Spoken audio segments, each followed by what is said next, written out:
So here we are installing a package of bees. The first thing I need to do is get the queen out. So to do that, I lift out the sugar water, grab the queen, take the cork out of the end of her package, and I'll let the bees eat the candy to let her be released. Now I gotta bang the bees down so that they get to the bottom, and then I dump them out.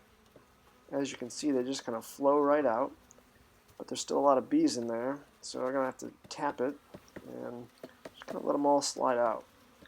Dad, why do you read? What are you talking to? Well, I'm telling the people on the other end of the computer what I'm doing.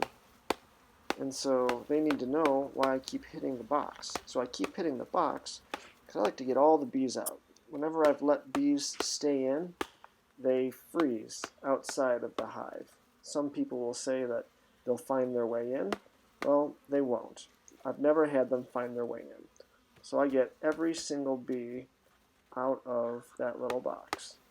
And if there's one or two left in there, that's their own fault. They should have listened.